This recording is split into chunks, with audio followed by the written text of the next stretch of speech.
আউযুবিল্লাহি মিনাশ শাইতানির রাজিম। বিসমিল্লাহির রহমানির রহিম। আসসালামু আলাইকুম ওয়া রাহমাতুল্লাহি ওয়া বারাকাতুহু। অবসরের তালিম পর্বে আপনাদের সামনে এবার সপ্তম পর্ব নিয়ে হাজির হয়েছি। আশা করি আপনারা আমাদের সাথেই থাকবেন। সেই আশাবাদ ব্যক্ত রেখে আজকের পর্ব শুরু করছি। মুর্শিদের খেদমত হইতে বিদায় গ্রহণ করিয়া হযরত মাওলানা দেশে ফিরিয়া আসিলেন। অতঃপর চিঠিপত্র আদান প্রদান চলিতে লাগিল। হযরত হাজীদের মারফত বলিতেন, আমার মিহিন মৌলবীকে সালাম দলিও। এই মিহিন শব্দের হযরত মাওলানা বিচক্ষণতা ও দূরদর্শিতারূপে গুণাবলীর প্রতি ইঙ্গিত করিয়াছেন। পীর ও মুরিদের কি অপূর্ব সম্পর্ক, কি মায়া, কি ভক্তি!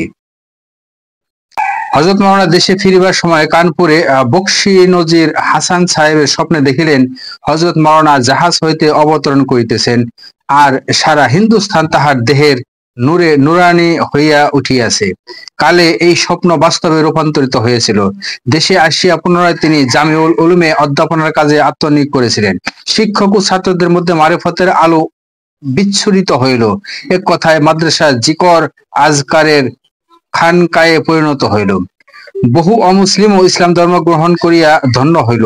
14 বছর অধ্যাপনার পর হিজরি 1315 সালে কানপুর হইতে থানা ভবনে আসিয়া খানকায়ে এমদাদিয়া আবাদে মশগুল হইলেন। হযরত মাওলানা থানা ভবনে আগমনের সংবাদ হযরত হাজী সাহেব নেহায়েত খুশি লিখিয়াছিলেন, আপনারা থানা ভবনে যাওয়ার অতি উত্তম হইয়াছে। আশা করি আপনার দ্বারা বহু লোকের জাহিরি বাতিনি উপকার হইবে এবং আপনি আমাদের মাদ্রাসা ও মসজিদ পুনরায় আবাদ করিবেন। আপনার জন্য দোয়া করিতেছি। মকতুবাত তিনি পার্থিব ধন সম্পদের প্রতি ভ্রুক্ষেপ না করিয়া আল্লাহ পাকের ইচ্ছায় থানা ভবনে আসিলেন। আল্লাহ পাক তাহার দ্বারা উম্মতে মুহাম্মদিয়ার বিরাট কর্ম সম্পাদন করাইলেন। পাক ভারতের বিভিন্ন অঞ্চল হইতে দলে দলে বহু আলেম ওলামা অর্ধশিক্ষিত সকল শ্রেণীর লোকই তাহার দরবার হইতে ফয়েজ হাসিল করিবার জন্য সমবেত হইত এবং প্রত্যেকে নিজ নিজ যোগ্যতা অনুযায়ী তাহা লাভ করিত। হাকিমুল উম্মত মুজাদ্দিদে মিল্লাত হযরত মাওলানা আশরাফ আলী থানভী ফয়েজ ও বরকত ছিল বিভিন্নমুখী ও সুদূর প্রসারী। সংক্ষিপ্ত বর্ণনায় তাহা প্রকাশ করা সুদূর পরাহ। তাহার মধ্যে যে সব গুণাবলী বিদ্যমান ছিল তাহা কয়েকজনের মিলিতভাবে অর্জন করাও সম্ভব নহে। তিনি একাধারে ছিলেন কোরআনে পাকের অনুবাদক ও কোরআনের ব্যাখ্যাকার, মুহাদ্দিস, ফকিহ এবং একজন লেখকও বটে। তিনি প্রায় 100 কিতাব রচনা করিয়াছেন। তন্মধ্যে অনেক কিতাব বহু ভলিউম বিশিষ্ট তাহার রচিত প্রায় কিতাবই তাসাউফে ভরপুর।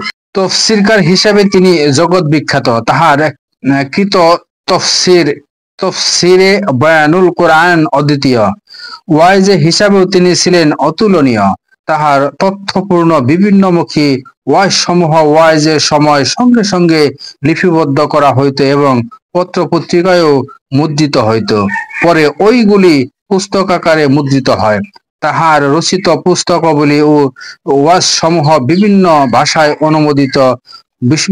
ভাষায় অনুদিত হইয়াছে। তাহার রচিত কোন কিতাবের সত্য সংরক্ষিত নহে যে কেহ ছাপিতে পারে, কিন্তু অপূর্ব স্বার্থত্যাগ বাংলা ভাষায় তাহার রচিত অসংখ্য কিতাব মুদ্রিত হইয়াছে ও হইতেছে এখনো।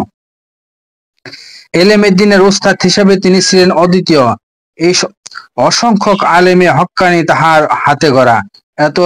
এত দিনবন তিনি ছিলেন হক্কানি পীর ও মুর্শিদে কামেল।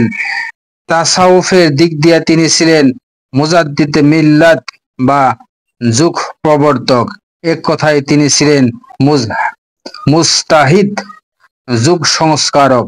অনেক সুফি পীর এলমে তাসাউফকে বিকৃত করিয়া তুলিয়াছিল। তিনি এই বিকৃত তাসাউফকে ত্রুটিযুক্ত বশত জগৎবাসীর সামনে তুলিয়া ধরিলেন।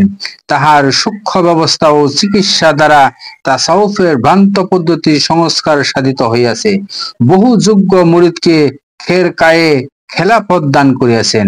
তাহার খলিফাগণের লক্ষ লক্ষ মুরিদ শুধু পাক ভারতেই নহে, বিশ্বের বিভিন্ন স্থান ছাইয়া রহিয়াছে।